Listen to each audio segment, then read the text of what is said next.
Before we get started, I see a direct message to me about what's the best way to contact me with questions about transcribing audio. And first of all, best way is in class, in the recorded class, so that if I answer the question, everyone can see and benefit from it. If it's a question that you need answered privately, then you can email me and I'll put my email in the chat for you.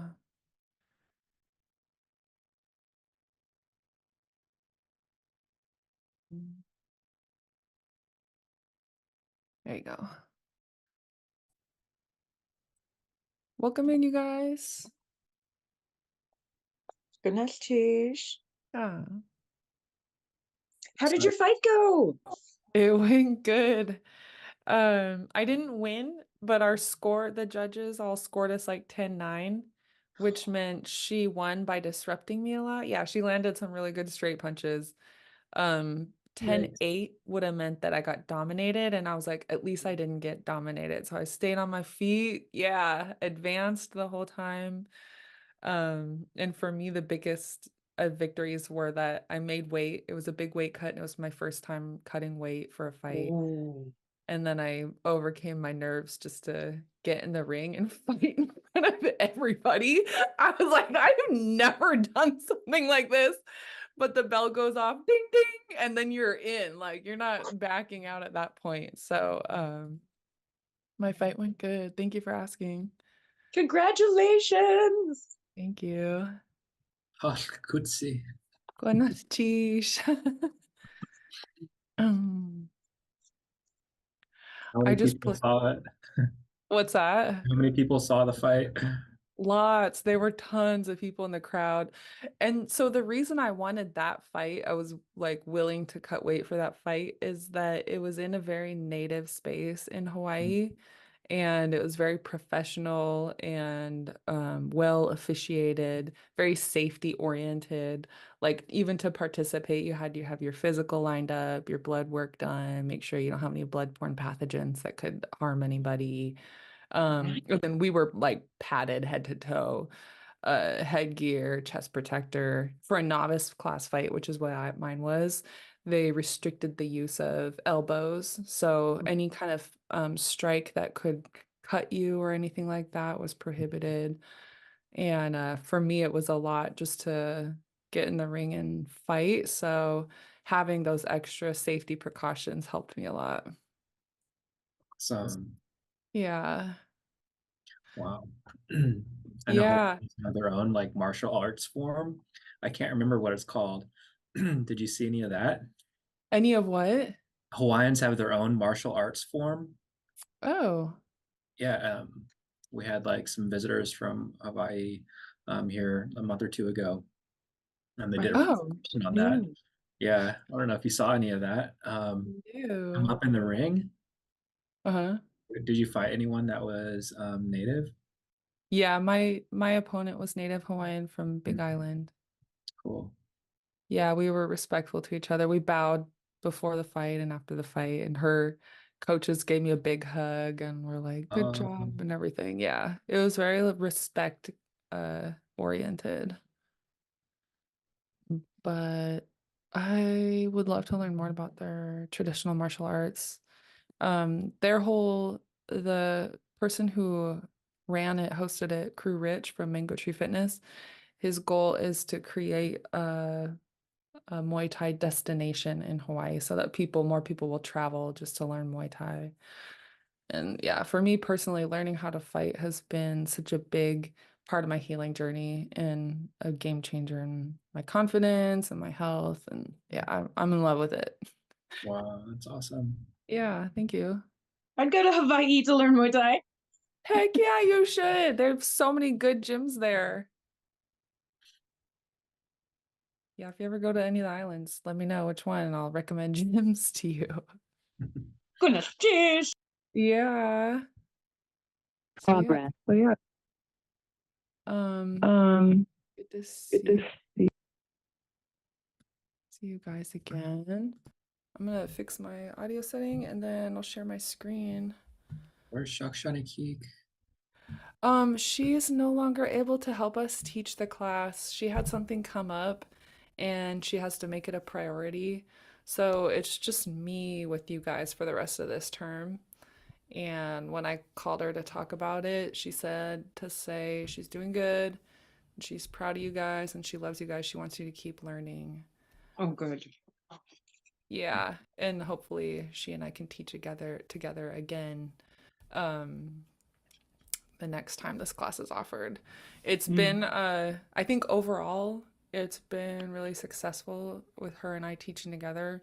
A, because I'm gaining so much from it, and then B, because the students gain a lot from us teaching together, having two generations of like teacher, fluent speaker, plus me, a learner, teacher. And we're still kind of working out the kinks because we both live in Anchorage, but we live in different parts of town. Um, and so figuring out all the logistics, I think Clinket and Haida has been very gracious with helping us figure that out. So sometimes just she teaches it, sometimes we teach it together. It just depends on our availability and what's coming up for us. Yeah, the format of the two generations is amazing. And yeah, I learned a lot just by watching you two interact and yeah, having her. I mean, she's well known in the community here in Juneau as well, and highly regarded as someone who knows a lot about the language and parts of it that are maybe more or lesser well known. Yeah. Yeah, that's her. I know I miss her a lot already. It's only been a couple days and I was just talking about her in this talk I gave at Sea Alaska Heritage and I'll share about that too. Yeah, Yeah, tell unfortunately, I missed your live streaming of that talk you did. I'm so sorry. I didn't know you were doing it. I would have loved to see that live. Oh, don't worry. Even if you wanted to at any time at your convenience, you could still watch the recording.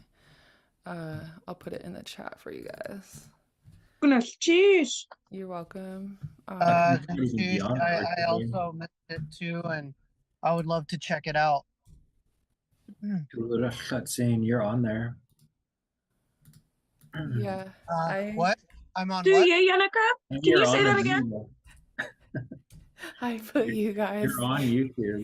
I I Oh put you guys. no! Yeah.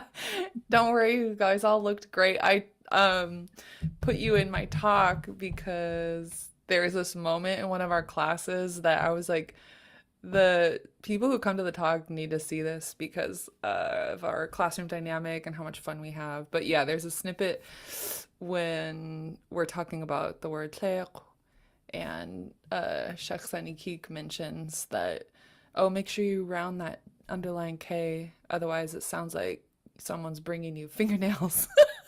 And when we were all laughing about it, it's I shared that recording in the talk. Cute. Usk. Yeah. Uh, yeah, so I just put it in the chat. It was so Sea Alaska Heritage Institute invited me to come speak about my experience as a Tlingit language scholar when they funded a scholarship program that was they collaborated with UAS. And so 10 of us enrolled as full-time students at UAS and had a full scholarship provided by Sea Alaska Heritage Institute. And our whole goal was to gain fluency in Tlingit and learn how to teach.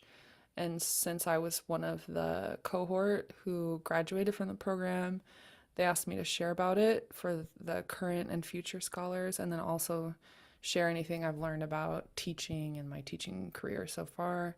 So, anyway, talked a lot about you guys and Keek and how I have maintained relationships with my mentors and how much I rely on them to be able to teach. So, that link is in the chat if you want to check it out.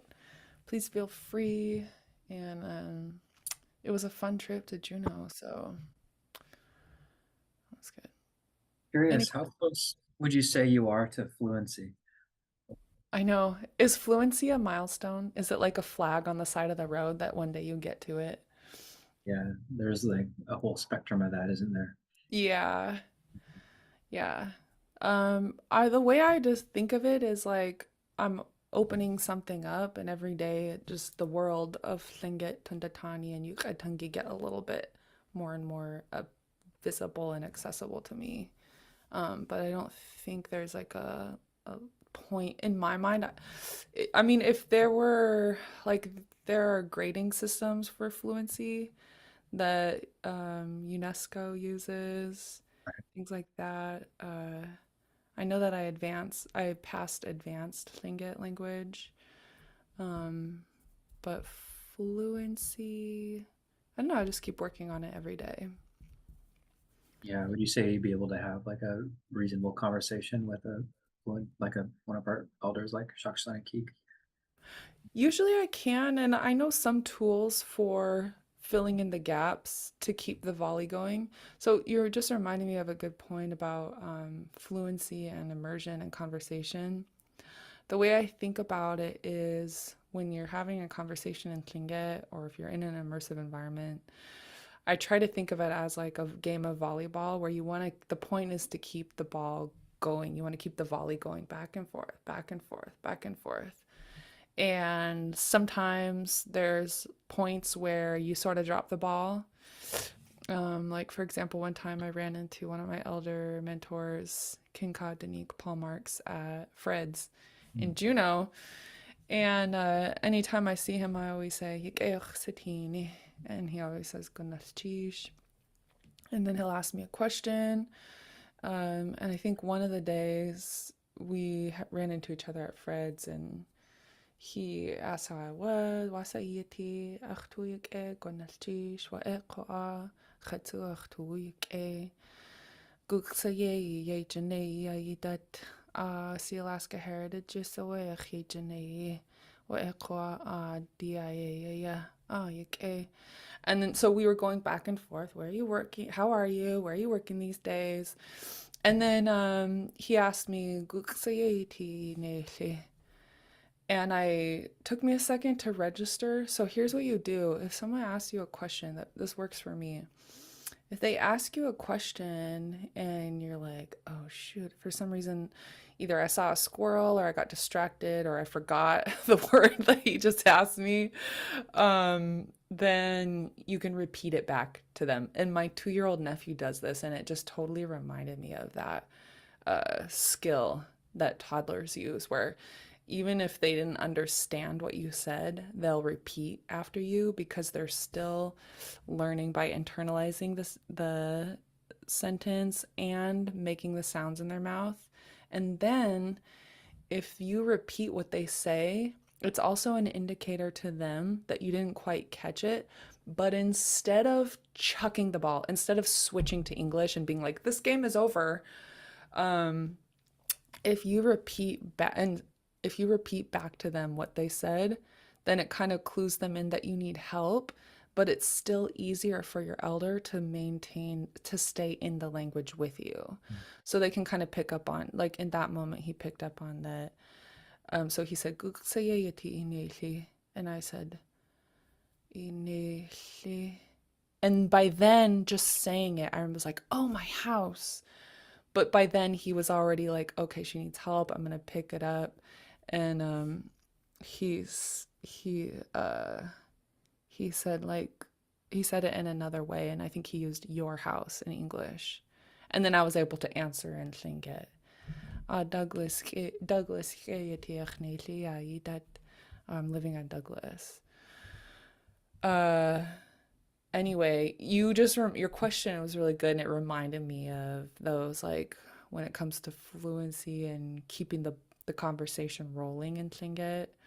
If you kind of drop the ball, you don't quite catch it, try repeating back to them what they said rather than being like, "I'm sorry, what?" Something like that. Yeah. Oh, goodness, sheesh, a claim goodness, sheesh. I will be using that one for sure. Good. Awesome. I'm glad that's helpful. Tuwulitin. Sheesh for your Mm, share, Niratoga.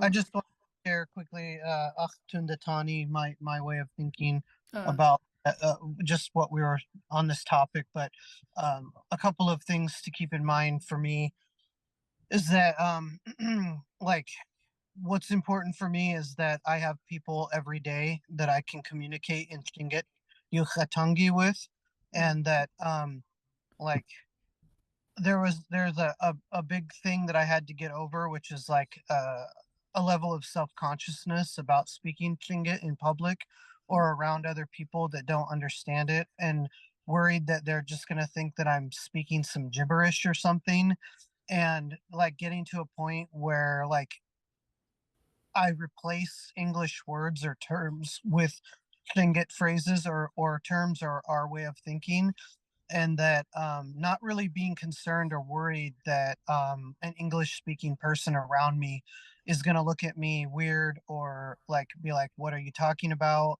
And I oftentimes think about how people speak Spanish very fluently and openly, and people don't really look twice at them for speaking Spanish. And I like totally like love that. And also, I want to get to a place where when we're speaking our indigenous languages, people don't look at us twice or like think that it's something strange or off, and that like constantly keeping in mind that like English is a foreign language. Like our First Nations languages were here first, and that it shouldn't be strange or weird to hear Salish people speaking Lashutseed or Navajo speaking Dene or anything like that. Like it shouldn't be a strange, unusual thing, in my opinion. And so I think that like as far as lending to fluency, I think about how much I speak in English versus the amount of words that I speak in Tlingit every day. And clearly it's like oh, probably a 1% to 99% ratio. And like, I'm never going to get to that level unless I up that like ratio I may not ever get to the point where I only can speak in Tlingit. And there's some terms in English that don't even translate into Tlingit. So you'd still need to use those phrases or terms in order to be able to speak in a way that people might understand you. Do we have a word for airport? Or that's just one idea. But anyway, I don't want to go off too much, but um, I just think we need to think of things in those terms of like it's really like a saturation level and how much we're saturating ourselves in Shingit, and also constantly reminding ourselves that we're not just speaking a language, but we're also like Hakustiyi is also like uh, being a conduit through us when we're speaking our language. So it's not just as simple as like saying, like there's so much behind it, and it's okay if you're slow to speak. Like most languages that are spoken are rapid, but I notice in Tlingit we speak slower, and that's okay. And I almost like it because you have to think more about what you're going to say before you say Mm. it. Okay. Mm. Uchoe Gunichish. Thank you for Okay. letting me share. Ah, gonna Sheesh. gonna teach ha'inkinige. Thanks for sharing with us. Really good points. Anybody else want to comment on that or have anything else you wanted to add? Yeah, you reminded me that um, there's something I read about in the Tlingit culture. There's a like public speech is really valuable, and like we have to be really careful about what we say in public. Um, that there's actually a literal price to pay for saying things badly, and so just being really respectful about the way I speak is another thing that's come up in these classes and kind of these latent um,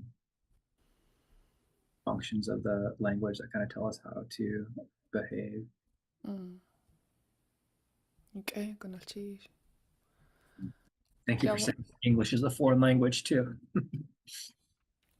Sorry, go ahead. Yeah, what? Okay, that's really good. Uh, one time I asked King Geste after he responded to a public speech by someone.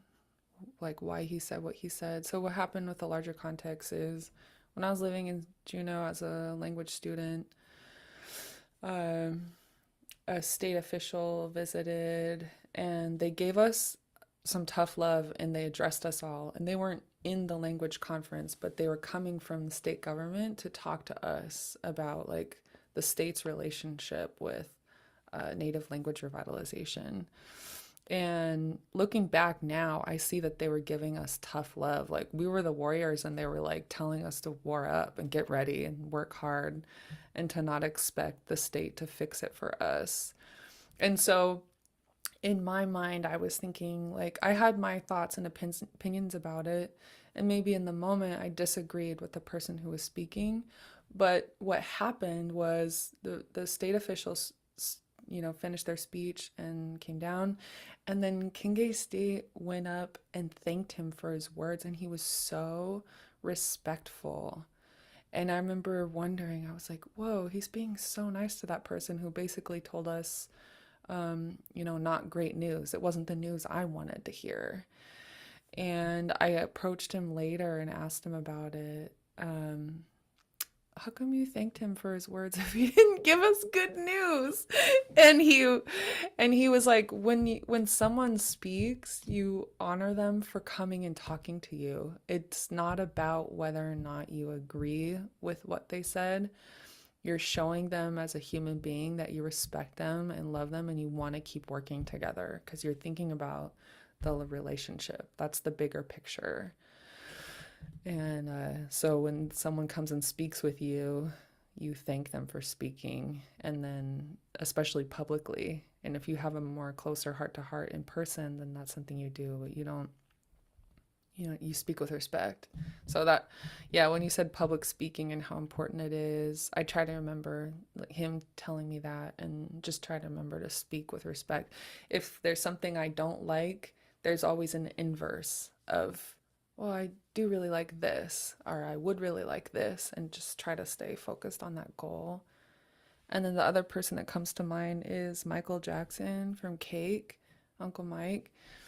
One time I asked him, because he does a lot of work at tribal justice, and he calls it Cake Circle Peacemaking. It's an alternative to state courts where it's tribally run and it's more conversation based and focused on a solution that's best for the community rather than incriminating people. But one time I asked him like, what's your core value that helps you run these talks?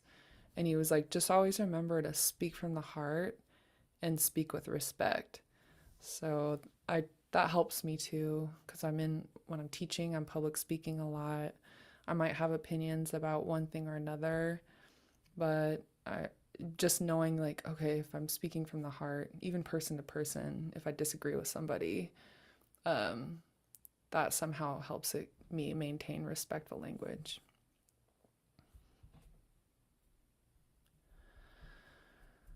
Good discussion. Anybody else?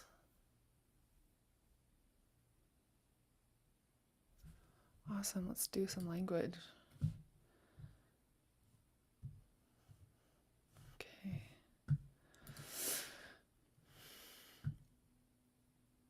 I'm just so happy to be back in class. I was traveling with my family a lot, so I was missing some classes. That's okay. Yeah. I saw in the chat about your tribal enrollment. Congratulations. Thank you. I appreciate that. My mom helped me and my brother both get enrolled. Good. Okay. Tlachwasa yag ayich sitini ldakatuhan. Deich yagi ya yagi. Hin tanach kayani desiya. Tlaiqa katlay dushuya wa khiyadis. It's so good to see you guys again. It's Tuesday, March 26th. And last class on Thursday, I mentioned that I wanted to start beginning classes with a warm-up exercise. So that's what we're going to do today. And let's do it together. So this is review from last week. And as a group, let's just try to do it together. Wasa dua sak dagun leitgarinach. 4. Yeah, awe for you dua sak leitgarinach. Cajun koa. 5. Yeah, 5. awe 5 you dua sak. Katlei dushu. 6. Yeah, awe. So for folks who didn't understand, what I asked was wasa dua sak dagun leitgarinach. I asked, how do you call Dalkun in English? And the people who understood answered 4, 5, and 6. Ya idat achtuasaku chwasaku wasadu wasak 4 Lingit Class. Dalkun. Dalkun no ka 5.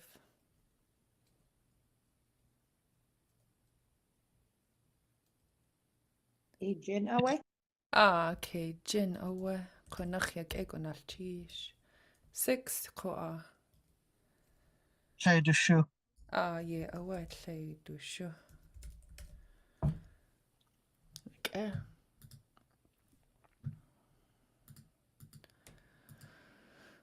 Review from last week. We'll do some drills. I like drills because it's how I learn best, and but also incorporate other ways of learning. So repeat after me. Kadu'uchu'at.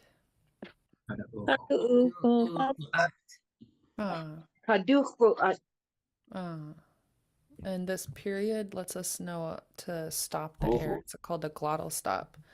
So let's start with just this second U. Repeat after me. Uchu'at.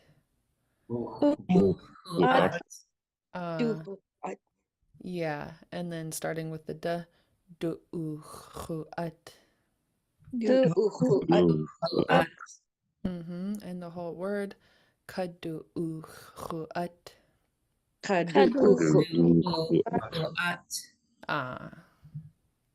One's tricky with like the 2 X's together. I don't think I've seen another word with the X going to the other X right away. Yeah. Is Yeah. that like paper? Or like a book? Yeah, I'll show you. Let me pull up let me see. I'll pull up one of these and copy it with the question. So if we have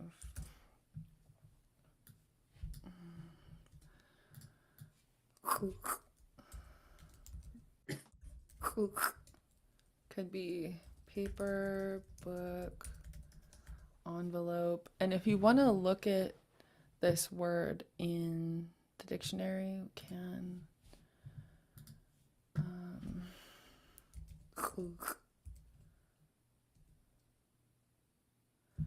So it's going to appear a lot of times. Let me zoom in.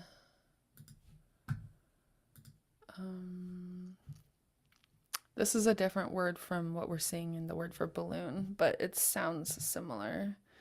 So kuchita is pen, and let me find the word on its own. Post office, jindohayu kuchdakahidi, or kuchdakahidi. So that would be like the building, the house around envelopes. Pull tabs. So in this case, the suffix here is and it's added on to the word because it's relating it to this word for to pull. So would be pull tabs. Let me find another one. Rippies, that's another English word for pull tabs. Roof. Let me find one. Tape. Okay.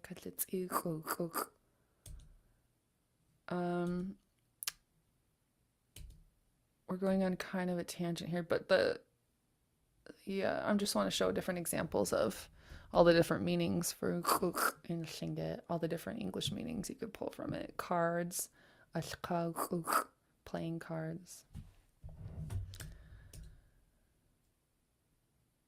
Art or drawing, shahid.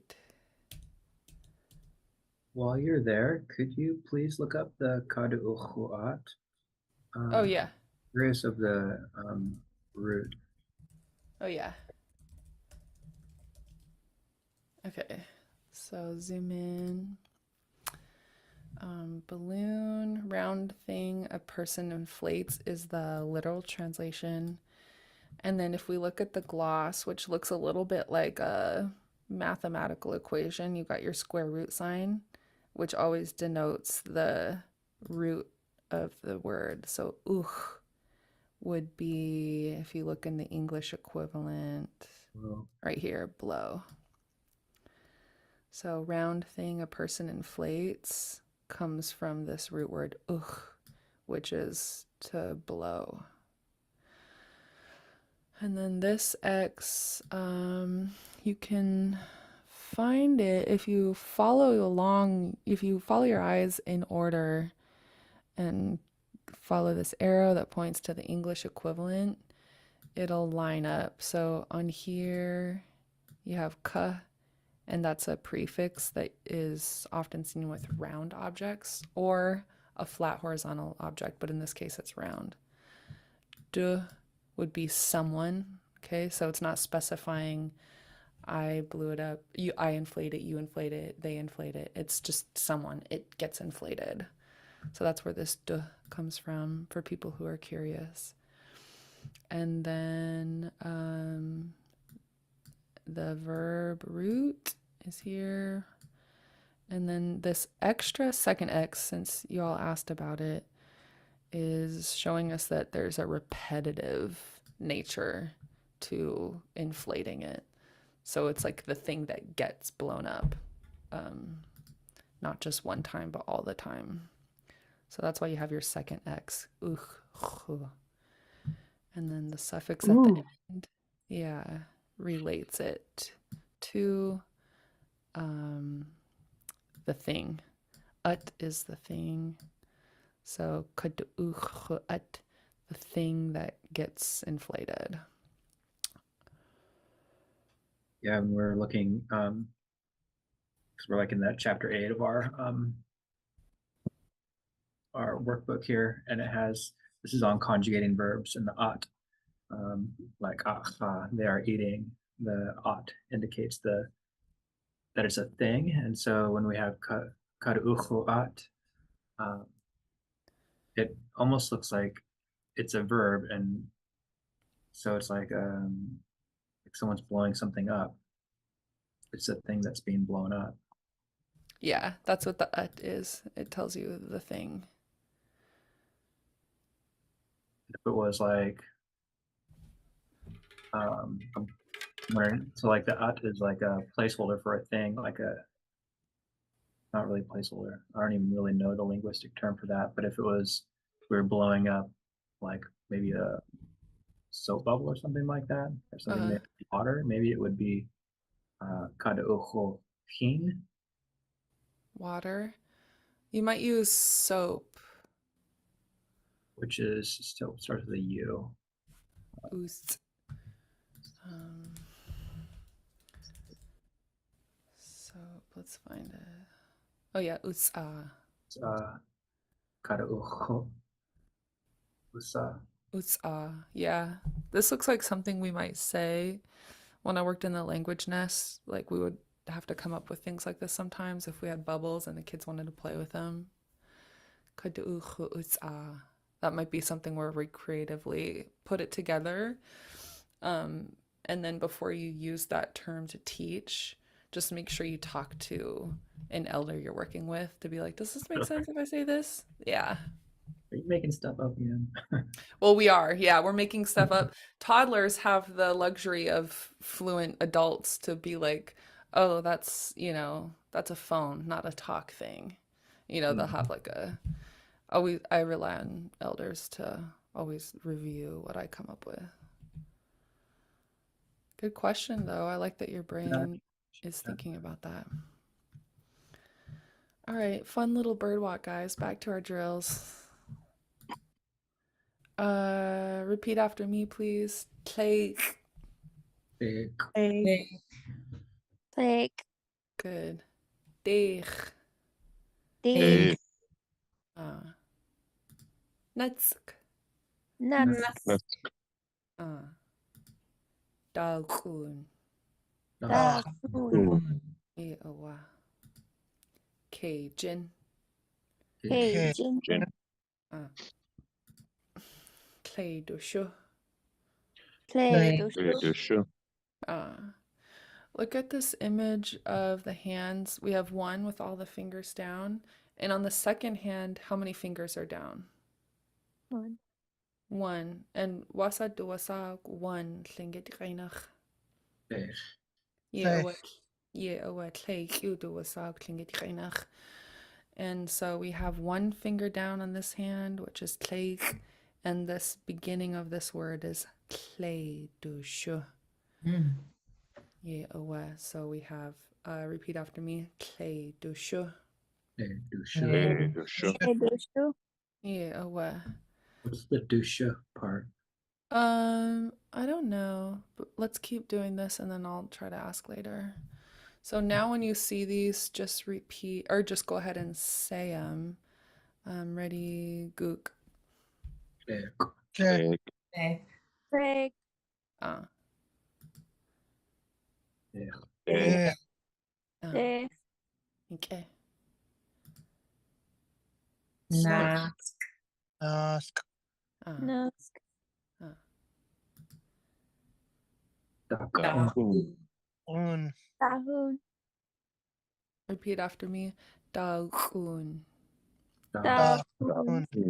Uh, Cajun. Cajun, uh, Big. Dusha. play, dushu, uh, Play. Plek. play, play, de, Plek. de, Nask. Nask. nusk, Dachun. dachun, Cajun. Cajun, Cajun. Cajun, Cajun, Play dushu, play, dushu, okay, one more. play, Mm, De. Day. uh, Nask. uh, Dachshund. Cajun. Cajun. good. Play shoe. Okay, really good. Okay, so continuing our counting, we'll wrap it up to 10 today. And so starting with now we have repeat after me. Dachadushu.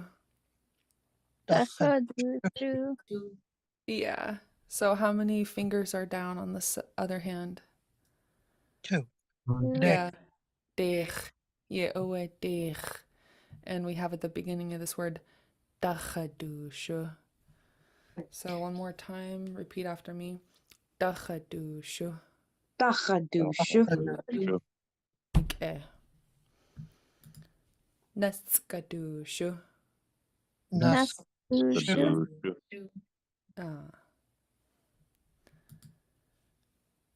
Gushuk.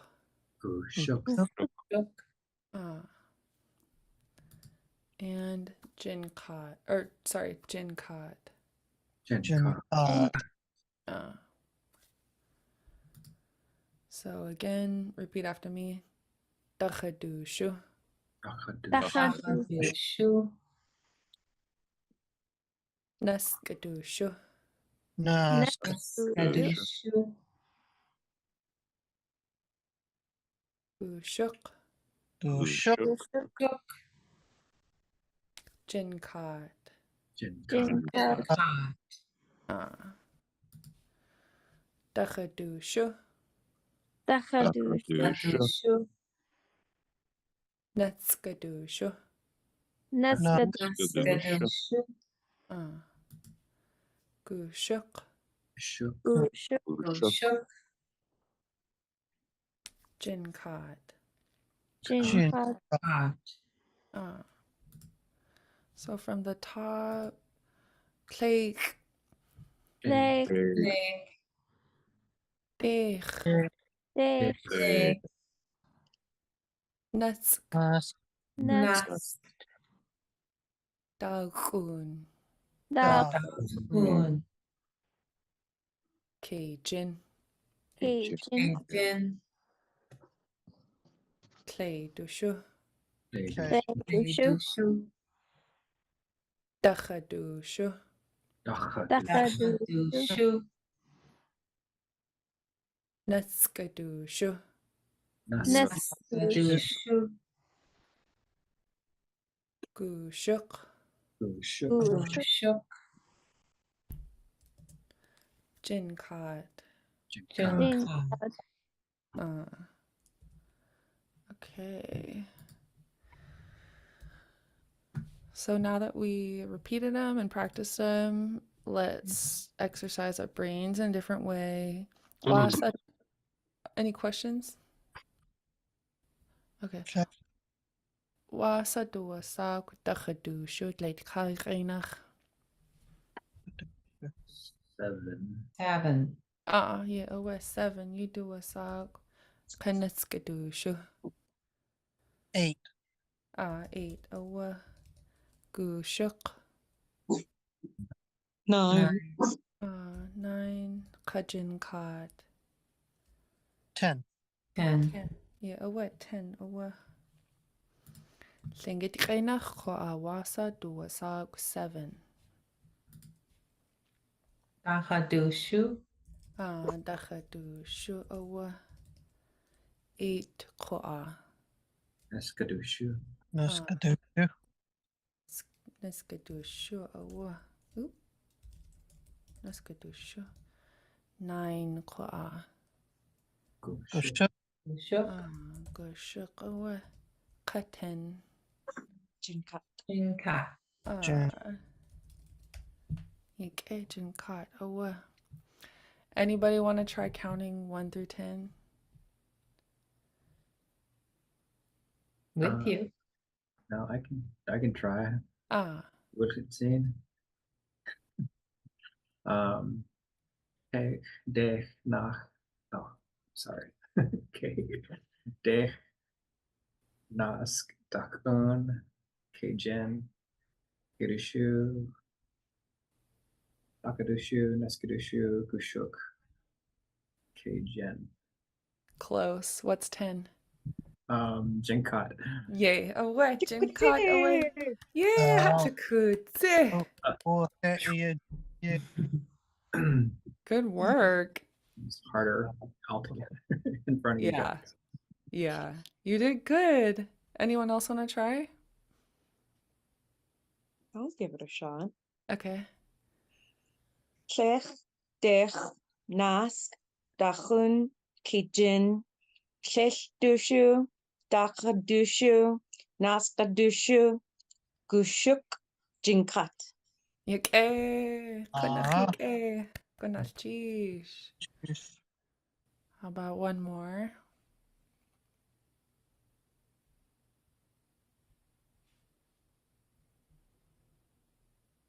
Not required. If you get the urge later, just let me know and we'll make space for you.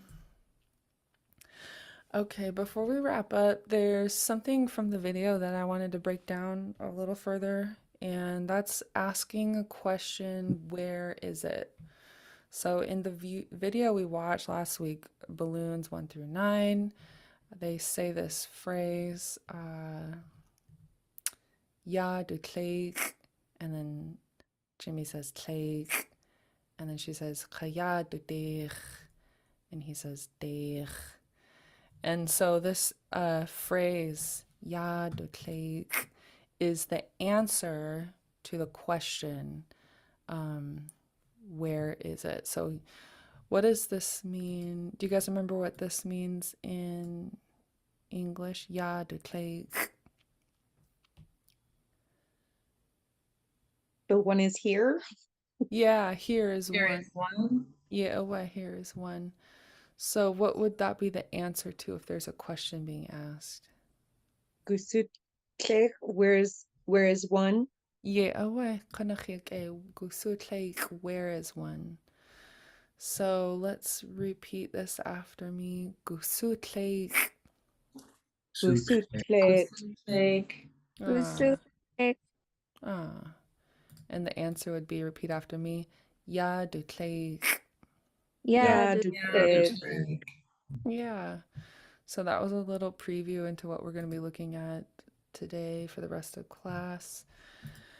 And looking back at the big picture, there are lots of different types of questions in Tlingit, and this chart is a really nice tool for outlining which questions are what. So, um, the one that we just worked on that we're looking at today is a gu question, which if you follow the dotted line over to the English side, it's a where question.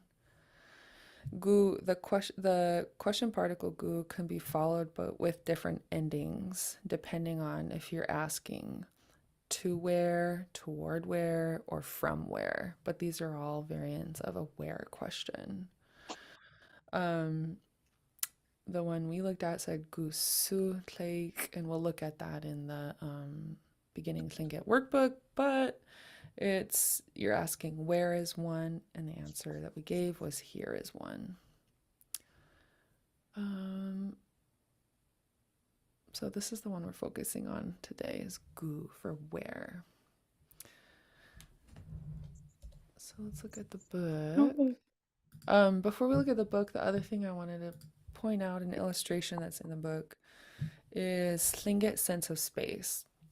So just like in English, if you say, ya du'ach, here's my cup, that starts with the ya, here is my cup.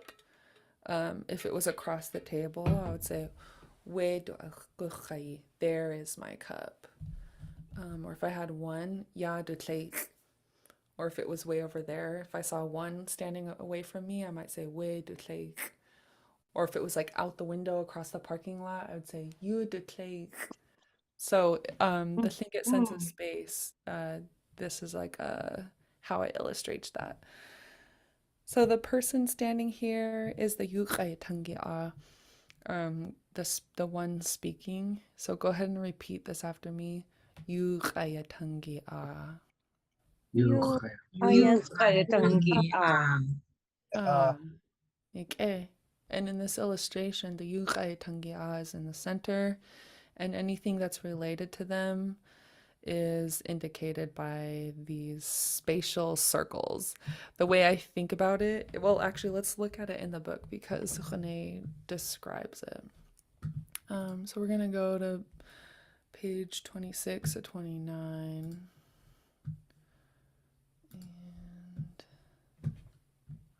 Ooh, a cow. Yeah, wasus. I like this book for its illustrations too. Zeus. So,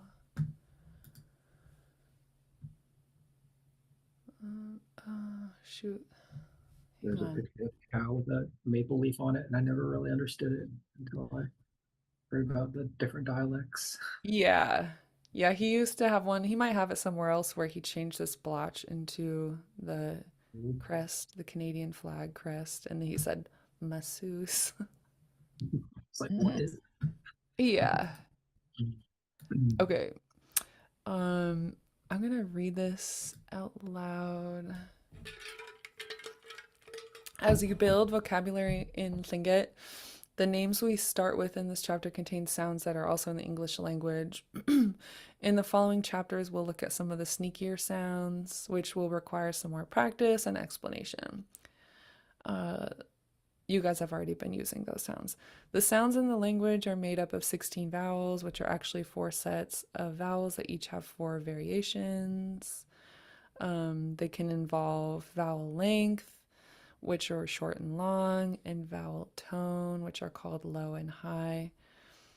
I'm going to skip down to the part about question. Next, we will learn some basic phrases that will help us with conversation and will also allow us to use the nouns we just covered in basic sentences.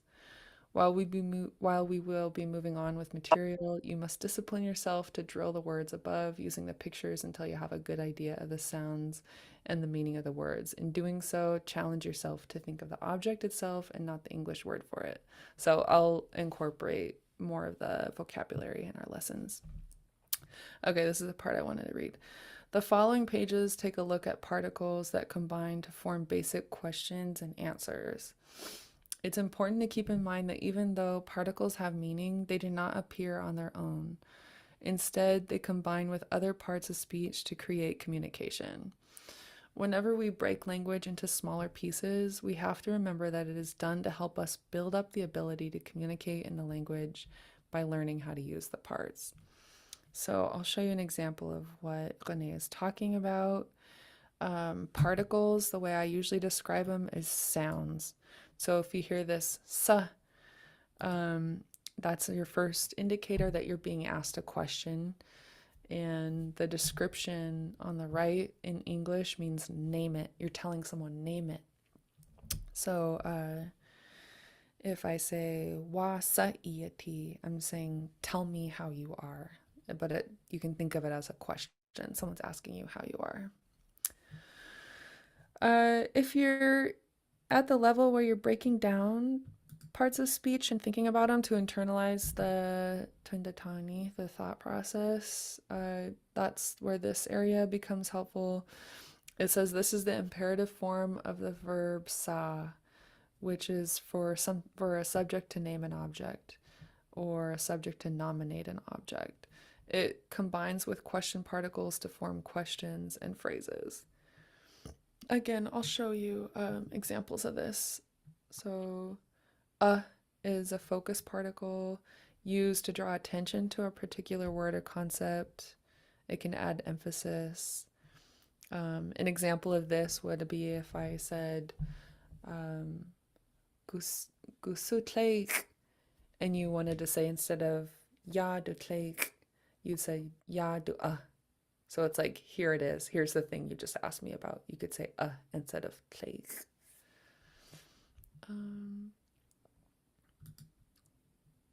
Coming back. So again, we see this diagram, and go ahead and repeat these spatial markers after me. First one, if it's right close to you, repeat after me. Yeah. Yeah. Yeah. Yeah. Yeah. Mm-hmm. Or if it's something across the table from you, like if you're in a round discussion table, repeat after me. Heh. Eh. Or if you're signaling to someone or somebody who is something that's at another table, weh. Weh. Where? Mm-hmm. Or the last one, if it's pretty far away, it would be you. Yo. You. You. Yeah, good. And so we're close to running out of time, but I just want to do the goose, and then we'll continue it on Thursday. So this one, again, these are just the written out descriptions. They can go long. So for example, ya can turn into ya if I'm saying something like yad. But it's the same spatial marker. This, it's close to me. Refers to something that is touchable or in hand. He refers to something closer to the speaker than the listener, or right behind the speaker, can also refer to a nearby but unknown location. The place I've seen this use is when one of my elder mentors was talking about his grandchild, and she was sitting across the table from him, and he said, "Ach, da chchen ahe." This is my grandchild. And then again, let's see if I can scroll down. Acrobat has been acting strange for me and haven't figured out why yet.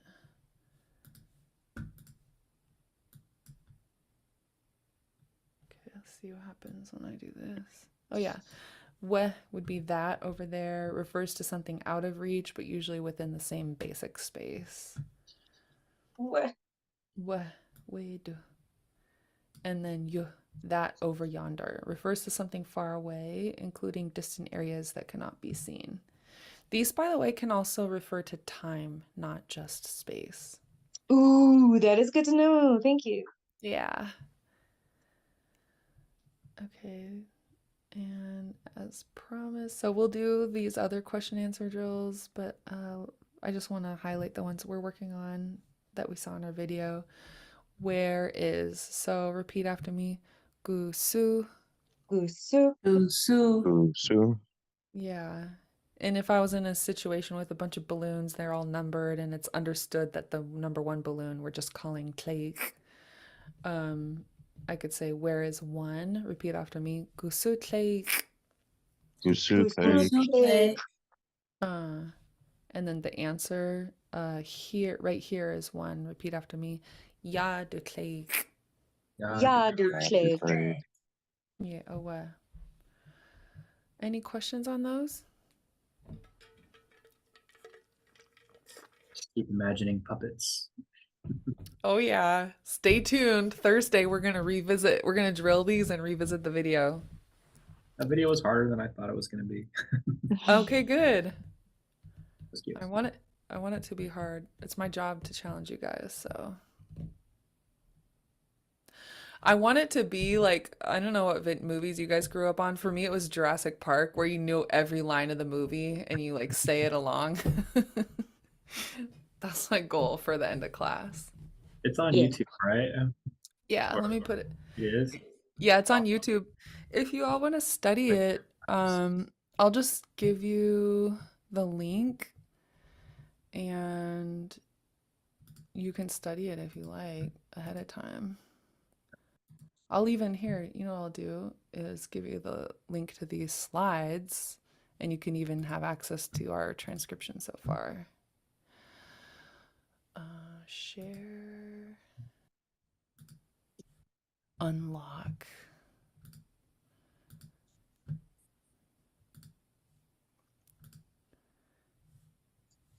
Okay, put that in the chat. Okay. I'll ask, where are you from? Would I say Guraquan Sawaet?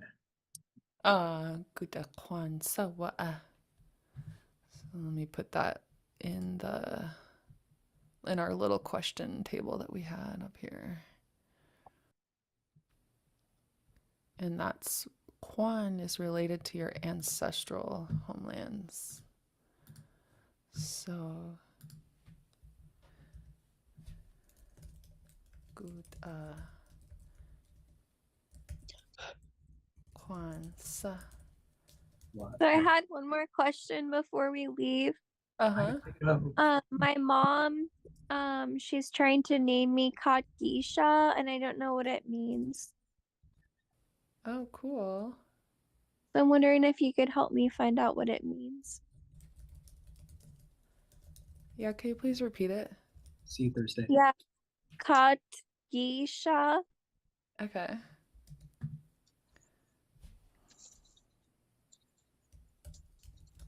Did she spell it for you? It's with a G instead of a Y. Katgisha. The K-A-T. Yeah, that's it. Oops. Okay.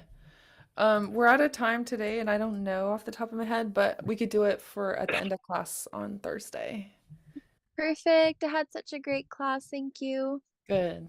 Miss Awesome. Shapsani Keek, but it'll be great still. Yeah, me too. Okay, I'll see you guys. Good night, cheese. See you, everyone. Yanaka. Playing Gunath Jish. Okay. Quasatine. Yekwati, good night, cheese.